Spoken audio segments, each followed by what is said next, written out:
Back everybody to Live in HD with Hilario and David and special guest Tyler. He's back for week 2. He hasn't had enough punishment yet, but I'm David. I'm Lario. And I'm Tyler. All Just right. 3 pigs in a blanket. All right. I take offense to that. What Three are you saying? 3 pigs in a blanket. 3 friends in a basement. Are you upset about the pig or the blanket that we're all together? The pig. First of all, there's no blankets. Let's throw it out. This is not a sleepover. I mean, I could use a blanket. It's a little bit cold. Oh, well, I guess. I'm burning up. I was looking offense to the pig. It's like, I know I gained some weight, but come on, bro. Yeah, we're working hard at this, David. I don't know why I think that's so funny. But moving on, we're going to cover some nice topics today. We're definitely going to cover the Super Bowl. Some of us were right, and some of us rooted for the wrong team. We're going to get into a little bit of the 21 Savage controversy, and we can let that segue into Donald's Wall. We promised we were going to talk about it, so here we are. But anyways, gentlemen, how are we feeling about the Super Bowl? Okay, I want to start about saying rooted for the wrong team. I don't think I rooted for the wrong team. It wasn't the outcome I wanted, but I'm not exactly upset with the outcome. Yeah. It's nice to see Brady get the 6th ring. It's really undisputed at this point. He's the best quarterback. Yeah, I don't think I was rooting either for the wrong team. It's just I would have liked to see, I guess, the Patriots get defeated. Oh, but fellas, don't get me wrong here. I'm a Patriots fan, so I'm going to talk a little bit of trash. Sure. I knew in the back of my head that the Patriots were going to win. I mean, chances were. I don't know what I expected after the Rams Chiefs game. I didn't expect what we got at all. Like, I was ready to fall asleep halfway through the fourth quarter when the game actually felt like it started. I mean, no touchdowns until 7 minutes left in the fourth quarter. Like, yeah, that was one of the most boring Super Bowls I think I've seen in recent years. It didn't even feel like it was a Super Bowl, honestly. No. I mean, it didn't even feel like an exciting regular season game. Yeah, and I don't understand because at the very end, of course, every Super Bowl that I've seen, everybody's trying to rush and call timeout and stop the clock and this and that. And I was watching it with my brother last night, and I said to him, like, why is it that they always leave it to the last 2 minutes when they have the whole game to make something happen? But yeah, it seems like they always push it to the very end.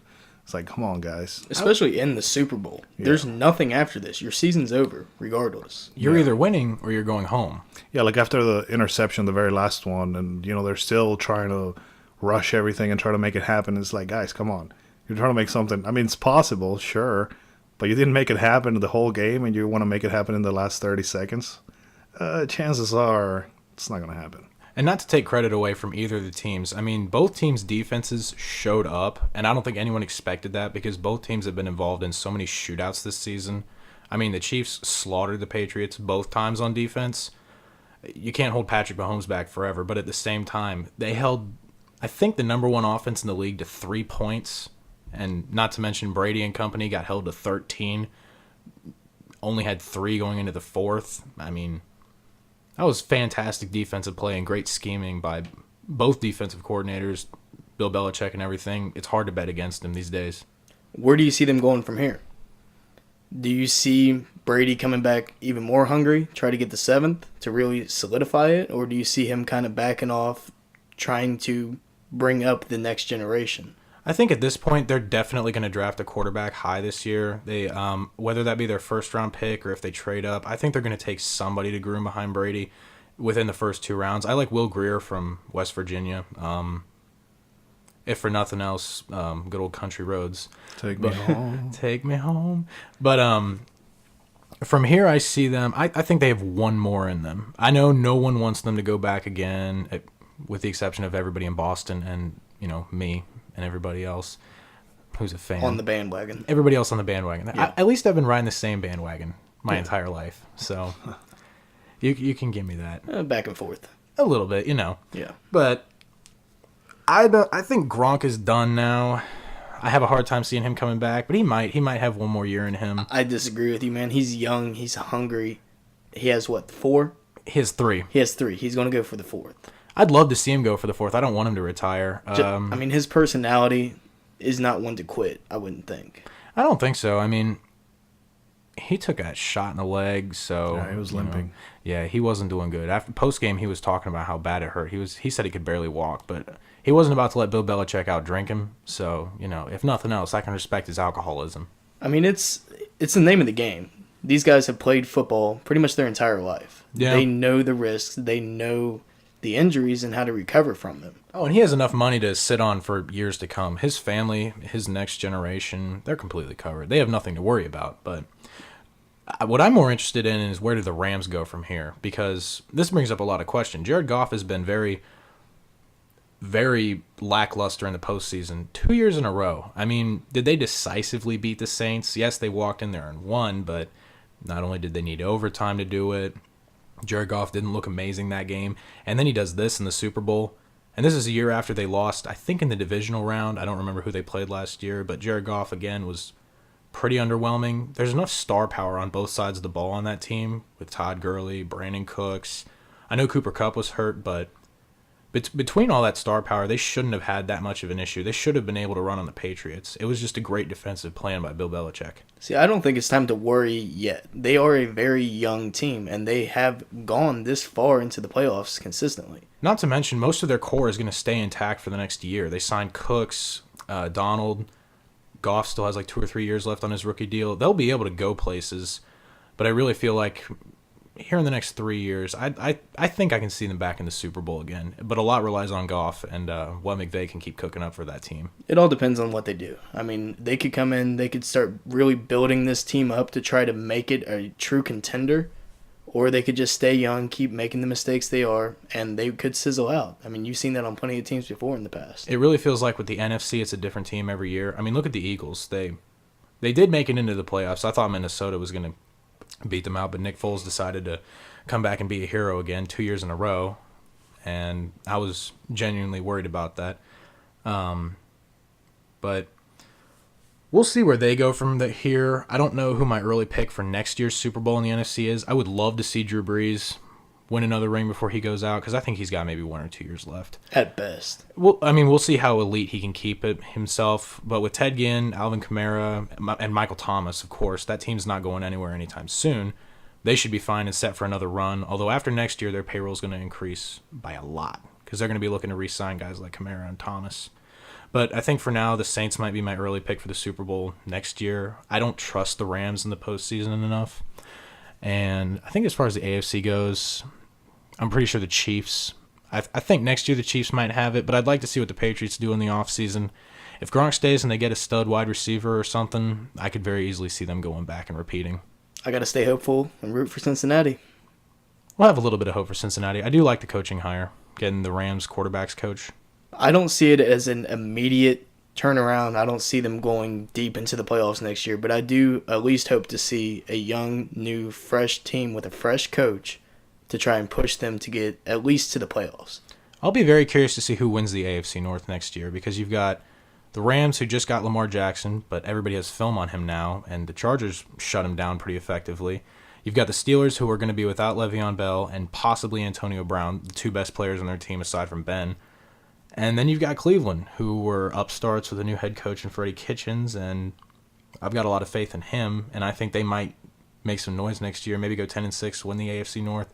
I think the Bengals are a lock to make the 4th seed between them and the Ravens, but the Ravens have a great defense. So at this point, I think the AFC North is a toss-up, and it'll be one of the most interesting divisions to watch next year. Now, do you see the Browns continuing to go on the path that they're on and win more and more games, or do you see them pulling what they have been in the past and just go back downhill? I genuinely believe Baker Mayfield is the answer, and I love him as a player. I think he's fantastic. I wanted him because he'd been in the big games and he'd won. That was the same reason why I wanted Deshaun Jackson, because he beat Alabama. He's been there. He's been in the big moment. It's why I didn't want Wentz. Actually, I did want Wentz, but it's why I didn't want Goff. I wasn't really high on Mahomes either, but he clearly proved me wrong. I mean, I'm not an analyst. I'm just a guy who's given his opinion, but I was pretty high on the Baker Mayfield pick. I wanted the Patriots to draft him, and they were apparently preparing a package to trade up to the number 2 pick if the Browns took Saquon, and they were going to try and trade up and get Baker Mayfield, which I would have liked, but that just leaves quarterbacks for this year for them to take. So we'll see what they do. Yeah, I think that would have been a little bit of a preemptive strike for New England if they would have got a Baker Mayfield to put behind Brady. Yeah. I mean, Brady is getting up there in age, but he's not looking like it. He's still performing consistently. I mean, I think the Chiefs and Chargers games show you all you need to see about Brady and what he can still do. Yes, he was lackluster in the Super Bowl, but again, Wade Phillips' defense played great, and the only receiver on the team other than Julian Edelman, who was MVP, to record a catch was Cordell Patterson, their number 4 receiver on a 3rd and 10. I think he had a 9-yard catch. So I'm really curious to see what the Patriots do at wide receiver next year. Letting Amendola go was a mistake. Trading Brandon Cooks, I guess that's not really too much of a mistake because now they don't have to pay him the $85 million that the Rams did.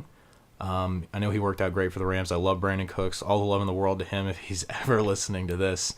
I feel terrible that he played for the Patriots, lost to the Eagles, and then loses to his old team. Man, he almost caught that. It would have been a touchdown. Was it like second quarter? Oh, yeah. Jason McCourty comes flying man. out of nowhere. I feel bad for him. I was like, dude, he had it. And it would have been a better game if it started that way. It would have been a game in the first place. Yeah. Yeah. It would have been a game if that happened. I mean, they really did shut him down, though. I mean, Gilmore covered him one-on-one most of the night, and they doubled Robert Woods. Robert Woods did nothing.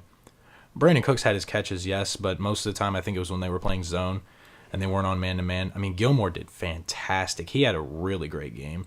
I think if they didn't give the MVP to Edelman, it would have either been Hightower or Gilmore who got it because I don't think Brady played good enough to really just be a shoo-in again. Edelman totally deserved the MVP. I have to recant my statement from last week. I'm sorry, Julian, if you're listening, or if we ever blow up.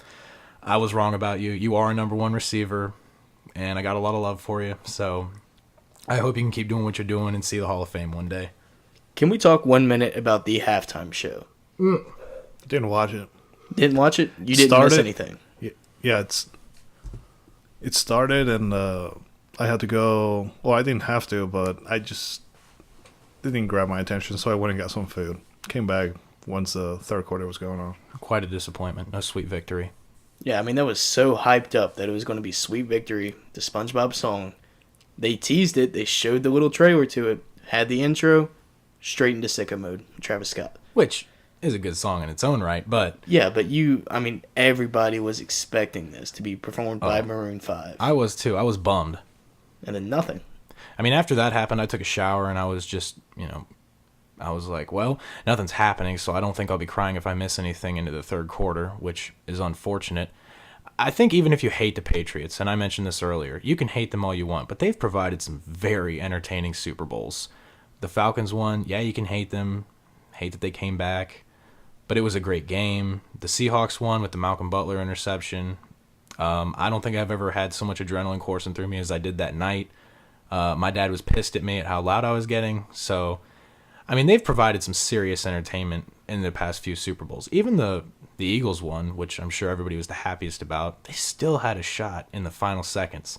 This one didn't feel like that. There wasn't that much excitement. It was low scoring. I think with 3 minutes left on the clock, was there any doubt they were going to win? Like, it just kind of ended. It didn't feel like a Super Bowl game. I mean, it never really even started. Yeah, did it? I mean, you said it was anticlimactic, but I mean, there was not even any rising action. It was just the whole way, just steady, nothing. Oh, Patriots won. I saw something on Facebook, and it was like, I wonder how everybody feels about paying all that money to go see Maroon 5 and a bunch of punting. Yeah. And I was like, yeah. That's all it was. And I don't remember if it was Tony Romo or Jim Nance when Hecker booted that 65-yard punt. They're like, that's the play of the game. There's your MVP right there. It's Hecker. I'm like, yeah, at this point it kind of is. I mean, the punters were on their A game last night. We got to give them credit. Show a little bit of love to the special teams units. So you mentioned at the beginning that you want to talk about 21 Savage, David. Oh, yeah. Do you think he's going to get deported? I actually don't know anything about the situation you're talking about. Really? He's getting deported for sure. Middle of a sting. In the middle of the Super Bowl, they show up at his, wherever he was, I don't think he was at his home, and arrested him, and he's currently detained by ICE. So I know that's a hot spot. Everybody wants to abolish ICE these days. So what happened? So the way I heard it is that he was just with another rapper, another guy. They were looking for him, and he just so happened to be there. And yeah, he was arrested, and he's been held by Homeland Security because he is from the UK. And he overstayed a visa when he was younger, apparently. I had no idea. And yeah, he's been living illegally, I guess, here in Atlanta. Yeah, you kind of don't want to get in the spotlight if you're here illegally. No, no, and that's the weird thing that they said that he's had some other run-ins with a law, and they just now found out about it. But yeah, the way I heard about it is like he wasn't just because of him that they went and like searched or arrested him. It was just he just so happened to be there, and they busted somebody for guns or drugs or something. And it's like, hey, you're from the UK. We're taking you back with us. Yeah, and that's very interesting because so he's technically an illegal, right? So I didn't know too much about the whole situation. I didn't even know what ICE was until I looked it up a minute ago. It's the Immigration Control Enforcement Agency. So, yeah, they took him away. I think he's just being detained right now. I don't think he's in jail or anything per se. I don't know where they're keeping him right now. But I think at this point, the real question is he actually going to get deported? And when do they do that? How long is this process going to take? Because the court systems run nice and slow as is. Well, I think there's no question about it. He's going to have to be deported if he overstayed his visa and he's not a citizen. Like, he can't stay. He has to go back for now, and probably eventually he's going to come back with a work visa or an artist. I don't know how they do it, but you see artists from all over the world coming here to perform or whatever. But it's probably going to be harder for him now since he overstayed the visa already. You know, he's going to have to pay a big fine or do something. I'm not sure how it works exactly, but yeah, he's going to be deported. You'd have to imagine about all the assets, too. I mean, I'm sure he owns property, has bank accounts, vehicles, everything like that. I mean, where does that go? How did that get past everybody? You know, like this guy's been here. He came in 2005. I did look that up. And his visa ran out sometime in 2006, I guess. So he's been here the better part of, 12 years? Right. 13? Well, this is the problem that this is how a lot of people, not just from Mexico or Latin America, some people from there too, but they're coming on a student visa, visitor, whatever, and they're just overstaying. This is why a lot of people, including myself, believe that the wall is just going to be a big waste of money in the long run. Because, yeah, you're going to be able to stop some people that are crossing illegally, but that's like a drop in the bucket. Because most of the drugs, most of everything, I mean, you need roads to move the amounts of coke and other drugs that they're bringing in. You can't do that in the desert, opposed to what Trump has been saying, that they have amazing vehicles. It's literally a desert, mountains and whatever. People have to walk, and I mean, it takes a long time. How much weight can somebody carry, when they have to bring water and food for like a week or 2 week journey? And I mean, if the reason is to stop illegal crossings, then how are you going to stop people overstaying their visas? I mean, I'm just wondering, does anybody know how big does he want to make this thing? Like, how tall is this wall supposed to be? What's the cost going to be? Originally, it was from sea to sea, according to his claims on the rallies that he used to host. But now it's changed a lot, so I don't even know. Yeah, I mean, it changes day to day. I mean, he has more proposals.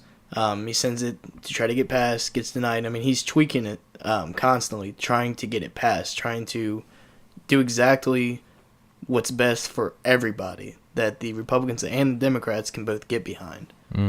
So, it changes constantly. I mean, I just feel like it's a big waste of time and resource because right now the mantra is build the wall, but then you build the wall and then what? And then Chapo's like, all right, dig the tunnels. And it's like, did you really stop anything? Like, yeah, maybe for a couple of years there's a difference, but I can't see it being... You're definitely going to stop some people, for sure. It's going to stop some people, but it's not going to fix the problem. I mean, I don't believe there's any solution that can fix any problem. No. That is true. This is what I'm thinking. Like, if they were to... We have the technology to where, if they brought in drones to surveil the whole border, you hired a lot more Border Patrol personnel that could be there to stop people, I think that would be a little bit more effective, cost-effective rather, than actually building the wall and then not hiring more people to be able to man the wall. Because, I mean, it is a very long border. And then they start blowing holes in the wall. Exactly. And if you don't have the manpower to be surveilling this wall, I mean, if it's only getting checked every so often, then you're going to be finding holes. You're not going to catch everybody. I mean, sure, it's going to take them a little bit longer to make a hole or go under or whatever. But I don't think just the walls couldn't fix it. And I mean, that's what it seems like they want to do. I mean, right now, like they're focusing on the wall, but they're not talking about other things. Well, I think that's the first step, is the wall. I think in the future you do bring in the drones, you do hire the more people, but the wall has to be the first step because there are parts on the border where it's literally just a chain link fence. Yeah, I've seen that. And I mean, barbed it's wire and stuff. What's the deterrent there? Yeah, in those places where there's people living and there's ranchers and whatever, there should be. I mean, they have that in main border crossings. Like, if you have you guys ever been to the border? No. I have been because we used to drive to Mexico every winter. So there is the big bridge basically when you're crossing from Mexico to the U.S. or from the U.S. to Mexico. And I mean, for miles, you can see a wall. I mean, it's a big fence. It seems like it's metal. It's not concrete for sure, but it's a big metal fence along the river. And sure, I mean, I think that'll be very helpful because there's a huge city just across the river in Mexico and in the U.S. So say some people are trying to cross from Mexico over, then yeah, the wall would definitely help keep them, or from coming over. But if you go to like Texas or Arizona, like that border is just desert and mountains. There's nothing there. There's no roads for the most part. There's no populations. But I think it does make a lot of sense where there's like bigger cities where there's a lot more population that, could just come over. And in my opinion, big parts of the desert could just be surveilled with drones. But I don't know. It just seems like, I feel like they're already doing that though. I don't know. You don't hear a lot about that. I know for sure there is like surveillance from the U.S. Border Patrol. They have helicopters and they do make rounds back and forth. But right now, again, they don't have the manpower. I was watching some report from like some ranchers in Texas or Arizona that would call Border Patrol and report, hey, there's some people trying to cross or whatever. And then 3 hours later, that's when the Border Patrol would show up. It's a little bit too late. They're already gone. Yeah. So they just need to be a little bit more effective of, being able to actually stop the people. So Mines. Huh? Mines. Yeah. Make the entire border a minefield. Yeah, I mean, I guess. I feel like that's more drastic than a wall, David. I mean, you could do that.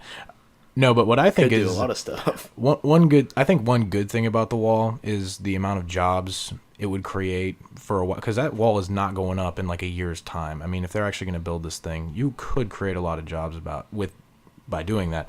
And what I find even more ironic is you'd probably fill a lot of those positions with cheap Mexican labor that's already down there, because it's an extremely Hispanic part of the country, especially down by the border, with good reason, because Mexico's right next to them. And I don't mean that as a joke or anything. I'm being semi-serious. I could see a lot of the people that they're trying to not necessarily keep out, but deter building that said wall. I just think it'd be interesting, if it's ironic. This wall that keeps out these people was built on the backs of those same people. Not all of them, obviously. Yeah, but I do think it's definitely gonna create jobs. But think about it. All these federal projects, talking about highways, federal buildings, whatever, they take forever. So you already know. And they're pretty well paid. I mean, they'll pay people overtime. And at that time, they're making a lot of money. But again, is Mexico still paying for it? Oh, that was the dumbest thing ever. The notion that Mexico was actually going to pay for that wall. Like, I can't see Mexico paying for that wall. Why wouldn't they? No, they're not. And this is the thing that, like, sure, I mean, we can build a wall, but we're going to be paying for it. And, I mean, it's going to cost a lot of money. That's added on to the national debt already that is off the wall. I don't know. It just doesn't seem... Wall puns. It just seems like a lot of wasted money for something that is not really going to give you a good return on investment. I think you could have similar or better results doing it a lot cheaper. So I'm just looking at it in the financial fiscal standpoint. way. Yeah, because I mean, I honestly don't care that if they want to build it, sure, build it. It's just like we're going to be paying for that wall forever. I mean, not forever, but like for a very long time. Mm-hmm. I feel like I mean, the numbers vary drastically from different plans, but the one number I keep seeing is always 5 billion. Yeah, they came down to that number. I'm not sure I think there was in a bill why. that they tried to pass to stop the government shutdown. I think Right. it proposed $5 billion for the wall, which in the grand scheme of things, that's not a Yeah, lot that's of money not a for the lot. government. But it came down from Trillions. originally people were saying like it was like 30 plus or whatever. But I think it's because they decided to take it off, not make it out of concrete, and now it's just steel. So I guess that might be cheaper to Or a install and variation of the everything. two or something like that. That'll Right. still be one strong wall if we make it out of steel. Yeah, but like, did you see that they could already basically cut through it with regular household items? I always envisioned the wall being pretty thick. Not like the Great Wall of China thick, but like at least a solid like 2 or 3 feet, something like that, which is why I'm worried about the raw resources this is going to cost us. No, it would be great for either, if they make it out of concrete, it would be great for the concrete industry here in the U.S. or the steel industry here in the U.S. But again, it's just going to cost a lot of money. Yeah. I think the biggest issue right now is that people in Washington aren't willing to sit down and talk about it like we are now. Right. They're either on one side of the fence or the other. It's yes or no. I don't care what you think. I don't care what ideas you have to build it. I don't care what ideas you have not to build it. Yes or no.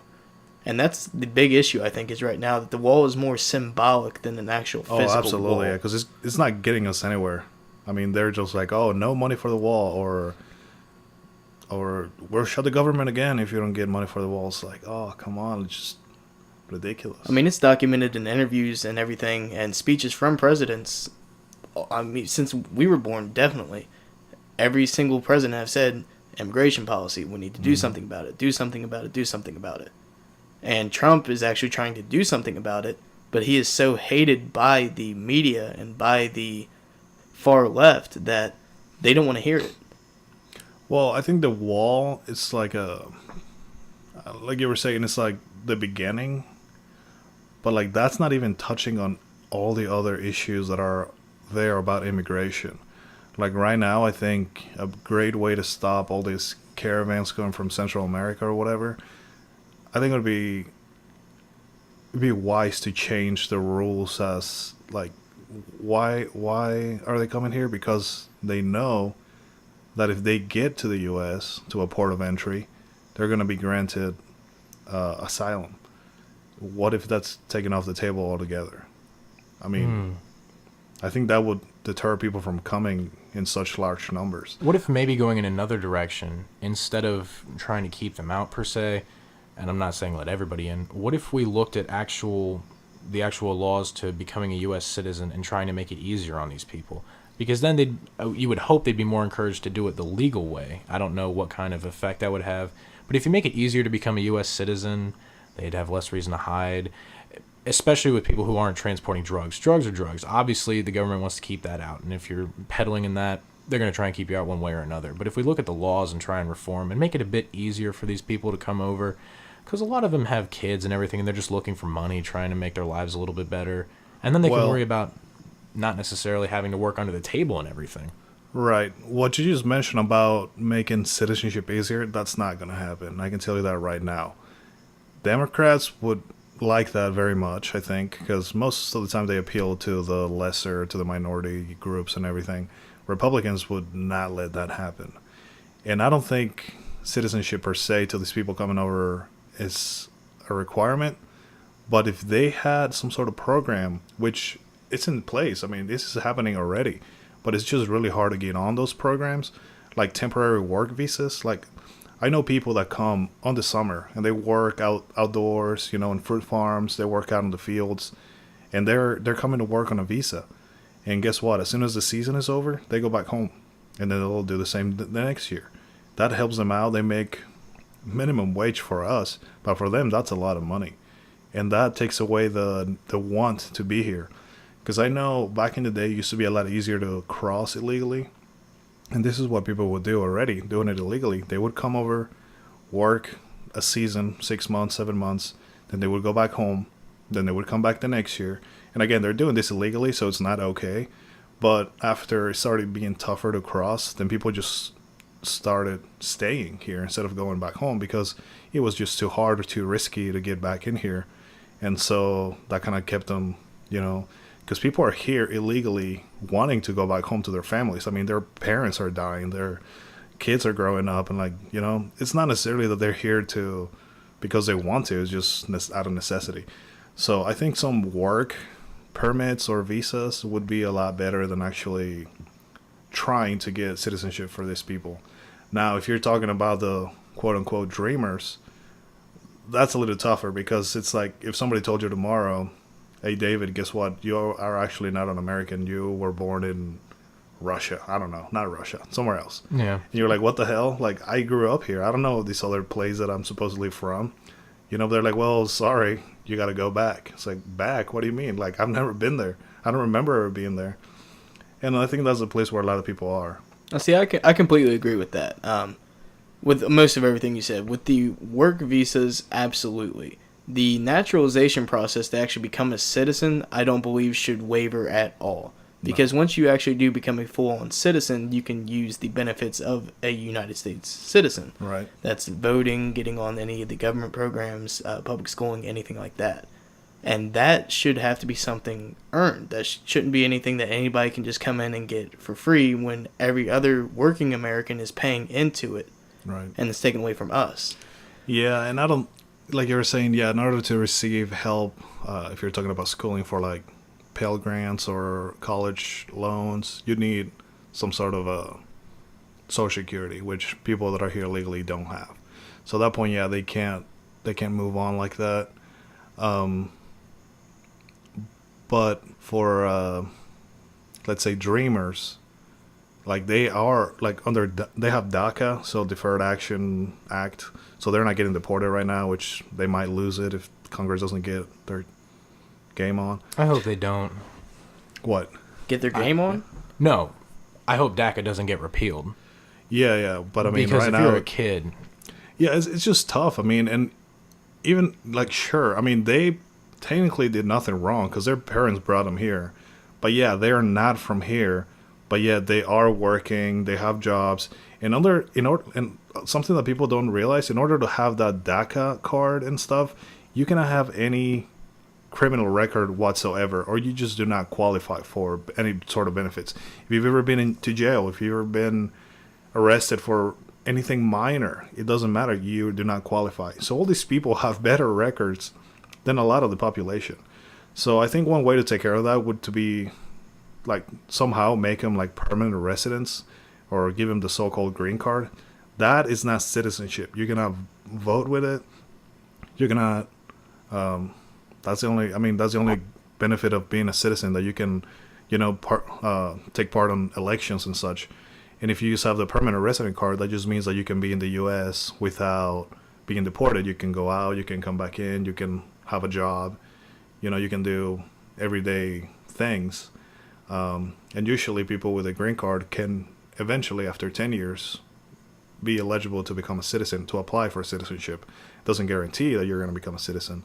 And that's how I became a citizen. My parents applied for us to get a green card when I was 6. The whole process took 10 years just for us to get called up to the border and have like our interviews and such and such. So just the application process, and this is the immigration reform that needs to happen. Like, it just needs to be modernized. There's too many people in line trying to do it the right way that people just get tired of it and just bypass that and come here illegally, which is not okay. See, and I didn't even know about stuff like green cards because, again, I'm not the most educated on this. I don't know a whole lot about it. I think that makes more sense to me than becoming naturalized citizens at this point because, again, I never even thought about that. It would be a lot easier for politicians to agree with that rather than being like, oh, citizens, that's like a red button for everybody, I feel like. If it's the path of least resistance, I would definitely be down with that. I mean, do you see that happening, though? Do you see no, because they're not anytime talking. in the near future? No, I mean, like, either side. Like, people are too upset at the other side to even be willing to give them an inch. It's they should just sit down and be able to talk, but they're not even talking right now. And they're wasting time about the wall or whatever, and as soon as well, we're just starting this year, but as soon as the year is about over, then it's all about the next election for Senate and president, and it's just everything's gonna get lost with people trying to, set themselves apart from the rest by taking some strong stance for or against. And then again, you're not doing anything. I mean, I think one of the bigger issues with that too is that half of these people only care about reelection, and how do you get reelected? By sticking to what the people elected you for. And so it's like, oh no, we voted you in because we thought you were going to support the wall. Well, shit, I guess I better support the wall then. Right. And you're worried about getting reelected as opposed to actually doing what's best for the country. So instead of being like, all right, let's have a seat at the table and let's talk about this like adults, it's like, well, I kind of care about my money and my family, so I'm just going to do what they voted me in for. Yeah, they need to do what's better for the country. Immigration reform is way overdue. I mean, last time this was a big issue was right before this election when there was marches and stuff. I don't know if you remember, like over 11 million undocumented people marching. And I mean, they're living here right now still. I mean, they haven't been deported, not all of them. That's not going to happen anyways. There's not that many ICE officers Speaking of or whatever. expensive, deporting all these people. Oh, yeah. That's Because you a lot have of to send them manpower. back to their countries, too. I mean, the flights are not cheap. I couldn't see mass deportation. I feel like that would cause such an uproar from the people that's not even in the question. Yeah, and like it's a big problem, and it's getting bigger and bigger. I mean, out of 320 plus million people living in the U.S., 11 million are undocumented immigrants. This is an issue that is only getting worse. So yeah, there needs to be some big reform, and they just need to sit down and figure it out. Because like I said, if you're trying to do it the right way, it takes 10 years just for your application to be viewed by the U.S. government. And that doesn't guarantee that you're going to get it. You have to go to a bunch of interviews, have a couple background checks. The whole process takes about a month after you get approved to come to the border and have your case reviewed. Bunch of hoops to jump through. Yeah, and then after that, if you pass that, you can only get a visa or a visa that lasts for about 3 years. In those 3 years, the government is still reviewing your case. They're deciding. They could be like, oh, well, congratulations, you get your green card. Or they could say, well, sorry, you have to go back. And at that point, you have to go back or you overstay or whatever. And then after you get your green card, you have to have it for at least 10 years before you can even apply for citizenship. And that doesn't mean you're going to get approved. So it's not as easy as people think. The whole process to become a citizen from nothing to a citizen, if everything goes okay, is about 20 years. That's a long time. I mean, and that's fine. It's just very, very slow for people that have applied the right way. And this is what everybody keeps saying. Why don't you just do it the right way? Do it the right way. It's like, well, It takes a while. yeah, it takes a very long time. So it takes 20 years, 20 plus years if everything goes right. If everything goes right, if you want to do it the right way, like send your application to the U.S. Immigration, wait your turn in line, like everybody says. I mean, they're 10 years behind. So I assume the reason that is kind of dual part to the government's trying to see if there is any illegal activity going on with drugs or violent crimes or any felonies like that. And also just the government moving at a slow pace due to so many applications coming in at once. Yeah, just for them to review your application is 10 years, and that's because it's backlog. I mean, there's that many applications that they're about 10 years behind. And then they start reviewing you and doing background checks and everything. So that itself takes, I mean, for you to get your visa, it takes a couple months. And then after you get your visa, you don't have your green card. So they're taking another 3 years where they're still reviewing your case, doing more in-depth background checks and everything. So yeah, it takes a very long time. It's insane. Why wouldn't you cross illegally then? If there was a wall, you couldn't. This is true. What if I just swim? What Wall if in you the go to ocean. Canada and come back from Canada? How are you going to into get the to US? Canada? I There- walk. No, Walk? there's no visa requirement for Mexican people to go to Canada or Central American people. I mean, you have to pay like a visa to fly there, but I mean, it happens all the time. Really? Yeah, Why are visas not renewable? Or are they? yeah, they are. You just have to apply for some. So, for example, like if I was living in Mexico and I was a student, or I just wanted like a visitor's visa, you can get it for 3 years or 6 years. But that means that you can come and go to the U.S. as you please, but you can only stay 6 months at a time. So if you overstay 6 months, they'll take it away. And before 6 months is over, you have to go back. And that visa is not, it's not valid for you to work. So say you're in Mexico, you're a Mexican citizen, and you get a visa to come to the U.S. You can come and go, but you don't have like a work permit. So you said it's good for 6 years, but you can only stay in 6 month increments. Yeah.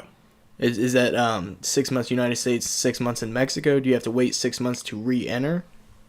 I don't think you have to wait 6 months to re-enter. There must be a limit, but I just know that it's 6 months max because I know a lot of people that have come just to visit, and sometimes they'll just stay. You know, they're like, oh, I have to go back because I'm getting close to the 6 months. Like at 6 months, can you just go down to the border, walk to the other side, and walk back over again? I wonder. There must be something against that because that would just be so inconvenient. drive, make a U-turn, come back. Yeah, it's not that quick either. If you ever drive, anybody listening, if you ever drive to the border, take your time because you're gonna be in line to cross either way for about a day.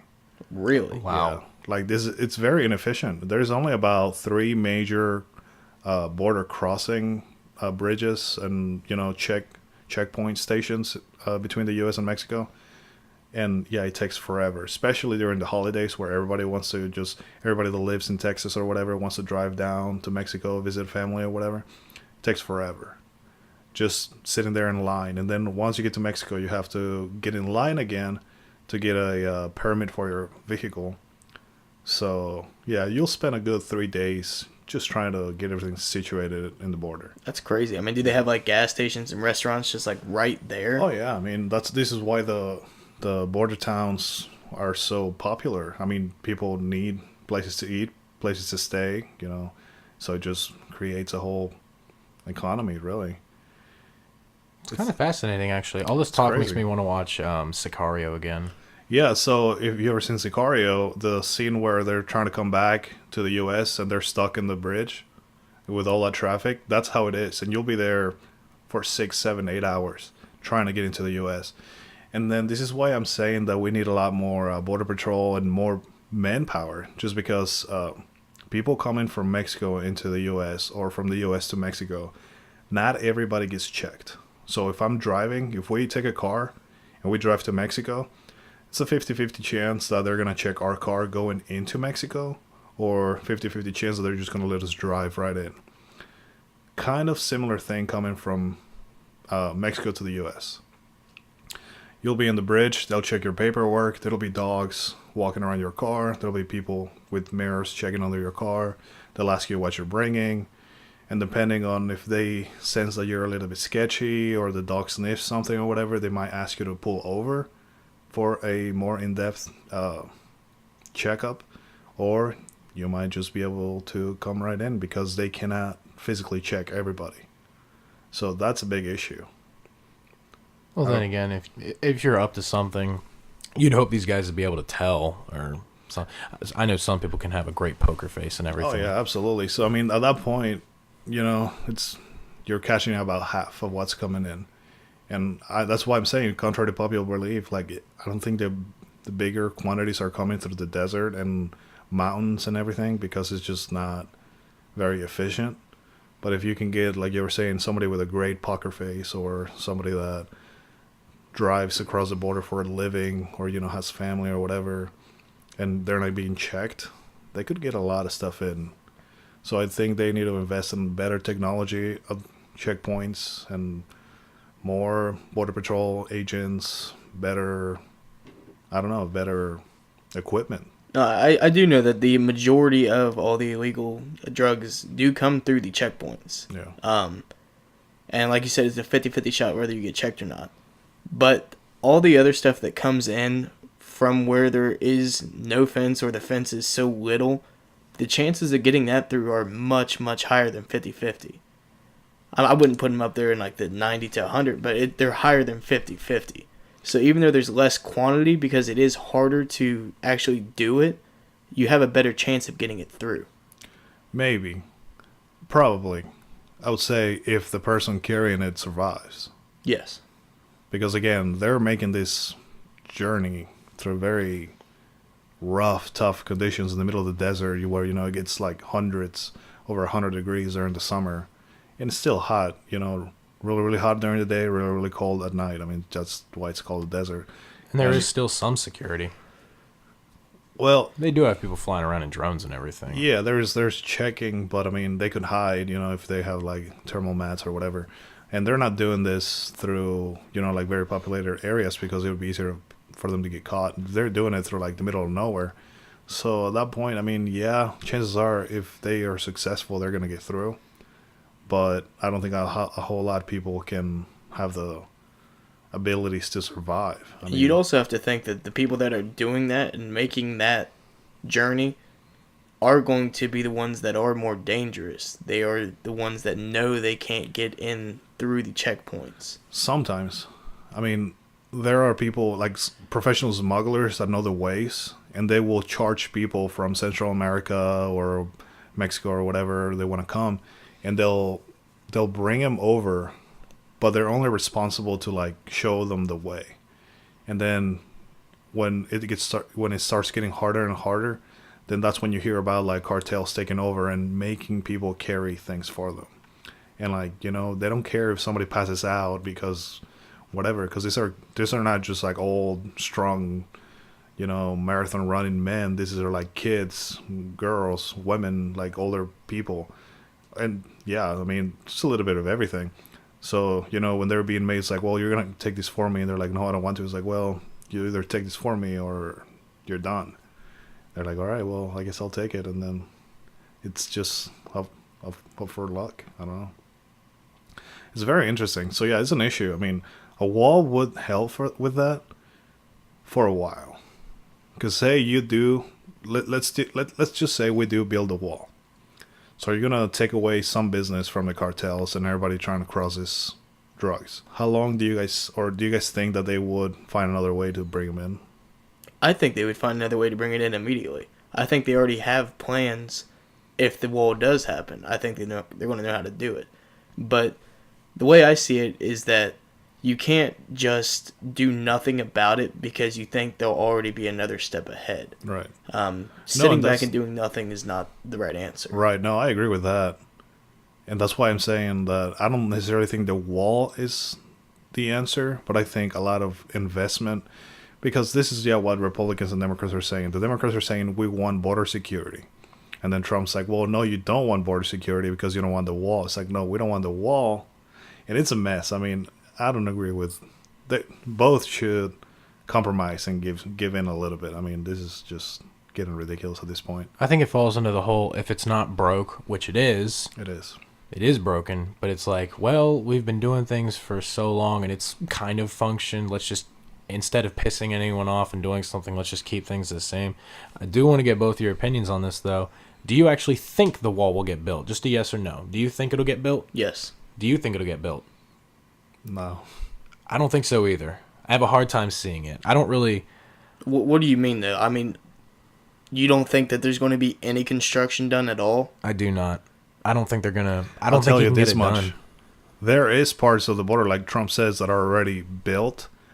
I don't understand when he says that we are already building it. I mean, they were reinforcing it, and it takes maintenance. I mean, the parts of the walls that are built, they just need updates and maintenance, and things rust out. So that I know for sure they've been doing that, like renovating those parts of the wall that is being built. But he has said recently that, oh, we're already building it, like it's already happening.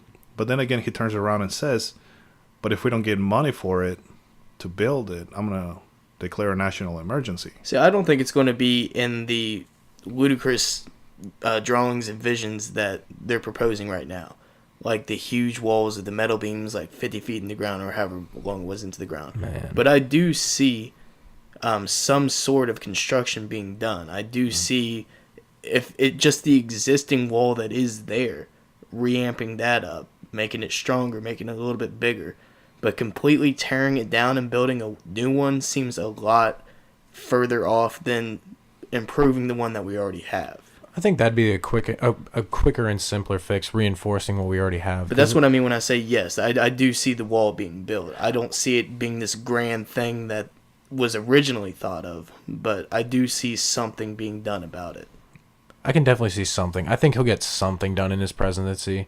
I always thought like this grand idea of some massive wall that just spans the entire border was a pipe dream and just a selling point, something for the hardcore right to get behind as a rallying cry type of thing. And obviously it worked to some degree, but I can't see them building some sort of massive structure as like some sort of paragon of defense of our country, anything like that. Will it happen? I don't know. I think something will get done. I can definitely see them reinforcing the walls.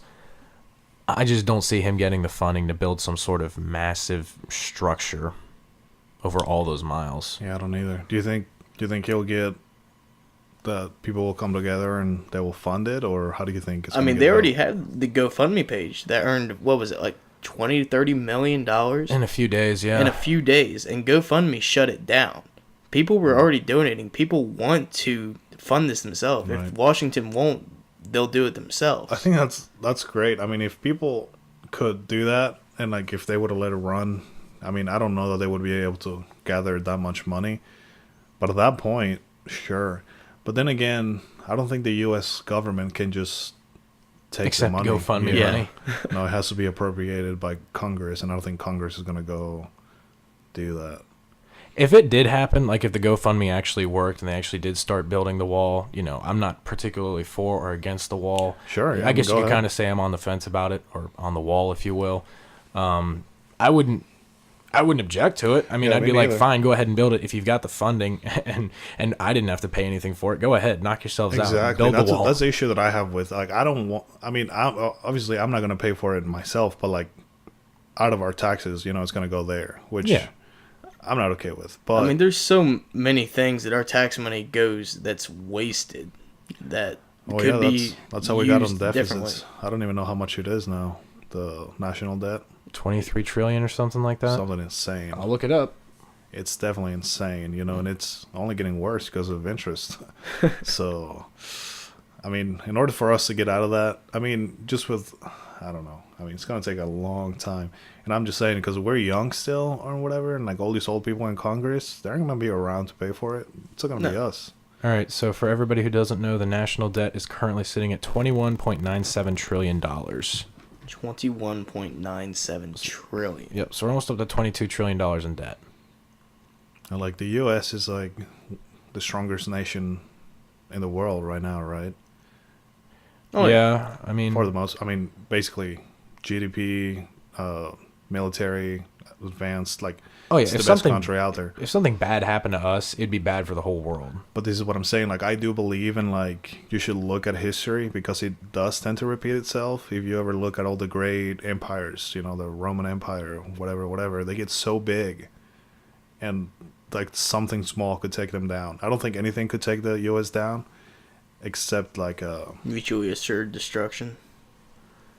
I think we're having a political civil war right now, but I think in the long run, what could really take us down is national debt, because young kids right now are getting in crazy amounts of debt just going to college. Credit card debt is pretty large as well, affecting like the middle-aged people. Oh, I see tons of people all the time with tons of debt. Yeah, and it's insane to think about because it could happen to like wealthy countries. Look what happened to Venezuela. They were a very wealthy country, a lot of natural resources, tons of oil, and just mismanagement of the population. And now their national coin or whatever it's called, like, is worthless basically. And they're about to have civil war. Like, But I it's think, insane. as opposed to Venezuela, the United States is almost at the point where it's like we're too big to fail because we affect so many other countries in Right. so many ways, especially with our military and everything. If something bad were to happen to us, Europe would be screwed. I feel like a lot of South America would be screwed. I mean, Russia and China, they can do their own thing. I don't think they're really worried about No, us. China is very intertwined with us. I mean, they're the ones that have let the U.S. borrow so much money that if anything happens to the U.S., if the U.S. goes into recession, we're dragging everybody down with us. And China's going to be screwed too. Yeah, China would be crushed because they have let the U.S. borrow so much money that, yeah, it's not in their best interest for the U.S. to go down. As long as everything keeps working as is. I don't think we really have anything to worry about. Like the national debt, honestly, at this point, is it anything more than just a number? I mean, really? Well, that's the same argument people could make about money. Is it an actual thing or is it just a number? I mean, it's not backed by gold anymore. It's just like a goodwill trust. Like, oh, here's $100. Yeah, Trust I mean, me, it's worth this much. What if somebody says like, well, I don't want to, like, then it's gone. we're even getting away from the paper money more and more. I forget Yeah. where we were I forget where I was, but it was somewhere where they didn't accept cash. It was card only, and that's Some just restaurants crazy. are doing that. Not to mention with the rise of Bitcoin, we're looking down the barrel of potentially one of these days having one single electronic currency the entire world uses. And that's just literally people will now have a card or however many cards that you swipe, and then there's a number on your phone, computer, whatever that tells you how much you make. There's not even any more paper currency, Yeah. and that's just crazy to me to think. You don't see a lot of young kids in the banks, I'll tell you that much. I mean, Well, no, I work that's at why one. that's why Chase Bank, the largest bank in the world, is doing away from physical buildings. Like they're closing and closing down branches. Like they have some, of course, but like they want to do more everything online, and because that's where they see everything moving. That's where I do everything. Everything I do is online these days. Yeah, I rarely go to the banks anymore. Like inside. I mean, if you can avoid it, why bother? Human interaction. That really cute girl I saw at Chase the other day. Yeah, Shout out to her. I don't even know her The name. Chase girl. I bet you do. I don't. I think her name is Cynthia, but I don't know. Well, Cynthia, if you're listening, I'll be back on Friday. there you go. Maybe. Yeah, that's funny. No, but I'm saying what could trigger the next recession, honestly, I think would be debt. National debt, student debt, some sort of debt defaulting, then just drags everything down. It's like a house of cards. Plunge the world into chaos. Then Russia would be the only real superpower left. Not really. They're struggling. Are Because of they? U.S. sanctions, yeah. Oh, okay. Their economy is not doing that very... I mean, they've been like stagnant. Like they're not growing. They're just kind of doing their own thing. China's growing, but they're slowing down. They had the worst year last year since 30 years. I feel like as long as China and the U.S. exist, we'll keep helping each other. But if one fails, the other one's going with them. And if one of the two of us goes down, we're bringing everybody else down with us. Yeah, it's a very delicate thing, China and the U.S. relationship, because, yeah, they're dependent to each other right now, but I don't know if you know about the China Silk Road, I don't know what it's called. They're trying to expand and, kind of get their own footing besides the U.S. So if they are able to do that and, have something to support them instead of just depending on the U.S., then at that point, they're not going to care. True, but at the same time, I think they'd also recognize the damage that could do to the rest of the world if they, let us fail. And as long as we keep paying our debts to them on time, I recognize we're not paying all of it. We're basically living on credit. How does it hurt them to not keep helping us? Well, I think if they really wanted to, hurt the U.S., they would take the pain. Because I'm saying if they're successful doing their Silk Road, whatever, they're basically doing that all over the Middle East, East Asia, Pacific nations. This is going to affect North America. It's not really going to affect that side of the world. We're not exactly best friends with China. I know we're not. But I mean, at the It's same a time, cordial we also have frenemy. the best military in the world. So it's like if they let that happen to us, who's to stop? I mean, just look at what happened to Germany after World War One. Their country, their money wasn't worth anything. So what did they do? They built up a military World War II. superpower. They started World War II, and then after that, look at all the success they've had. So if China lets us go under, what would stop us from being like, all right, let's get into it with China. Let's fight them. I don't see another major world war ever happening. I don't either. I feel like we're too. I think it'd be too easy right now. Too easy? Yeah. I mean, it's if it goes past anything other than one country and their allies, if it's an actual another world war, nukes would fly. It's done. It's done for everybody, but I think it could still happen. I mean, look what happened in Syria. The Russians were backing Assad, right? And we're in there trying to, maneuver between both of them, trying not to kill Russians, because then, there's another war right there. That's World War III. If the Russians get involved, they're allies with North Korea, China. I mean, you only need those three to really inflict some pain. And then look what's happening in Venezuela now. The U.S. is kind of threatening with sending troops to Venezuela. Guess who's there already? Russia. They got 2 supersonic bombers who could be in Florida within 10 minutes. Dropping bombs, nukes. The Cuban Missile Crisis Part 2. See, Basically the same thing. And it's in our hemisphere now. This is like basically our neighbors to the south. I mean, they're not that close, but they're only a Gulf of Mexico away. That's a 3-hour flight on a regular jet. That's nothing in like a supersonic. I don't think anyone outside of North Korea would actually hit the button on it. I mean, because they know once one nuke goes towards anywhere, every other nuke on this planet is going to them.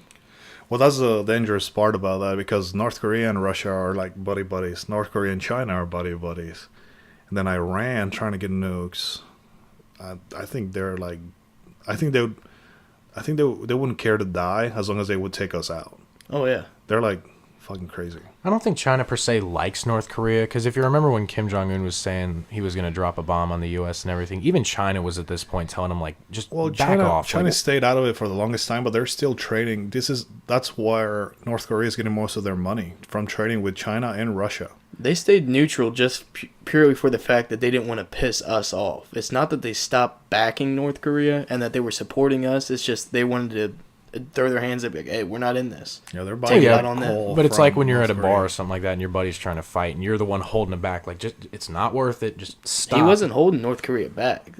Or China wasn't holding North Korea back. They just threw up their hands and were like, hey, we're not in this. They were looking away, basically. They were like, nope, we're not getting involved. That'd be like, instead of me holding you back, me just being like, I don't know you. Once turning it away. once it got a little worse, when the U.S. actually threatened with like actually taking action, that's when China was like, all right, guys, like take it Yeah, down, because like, break it China, up. China does not want U.S. influence right next door. I mean, like that's not good for them. So How many times has Trump met with Kim Jong-un? Twice or just once? once they're gonna meet again, Yeah, they're meeting sometime soon. this year. Okay. I wonder why he didn't like Obama so much. Because he was trying to be a bully, but I don't know. I mean, like, even though they're meeting, and I think it's good. I mean, I don't think anything comes out of people not talking. I think you have to meet with people and talk. But so back in the day, Kim Jong Un's dad said the exact same thing to the U.S. Yeah, we'll get rid of our nuclear or whatever, and then Kim Jong-il. yeah, and then guess what? They didn't. They were still working towards it. So they don't have a very good track record of keeping their word.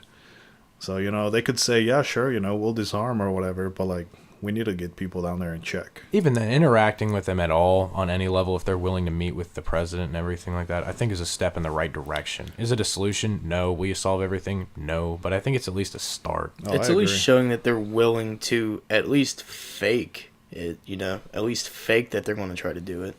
Yeah. Instead of just completely ignoring and completely just doing what they were doing, not wanting to talk about it, nothing like that. It at least brings some peace to the mind of the people. Because it's not what it was back in Kim Jong-il's day. North Korea, their citizens were no internet access, nothing like that. They believed that their leader was pretty much God to them. That, They don't have internet access there either right now. well, it's getting harder and harder for them to keep that away Oh, from their yeah. people. And Because, like, South Korea, like, they drop pamphlets and movies and whatever, just trying to get, like, influence from even just South Korea. I mean, leave alone, like, the world. And that's the same thing going on in China, like, their internet is censored. You cannot, like, search anything that the government doesn't want you to search. That's insane. When they have a hand on anything that you do, everything that you do, and, like, they're not hiding about it, like in the U.S., like, with that Snowden guy that's like, oh, your cameras and your computers, everything can be hacked.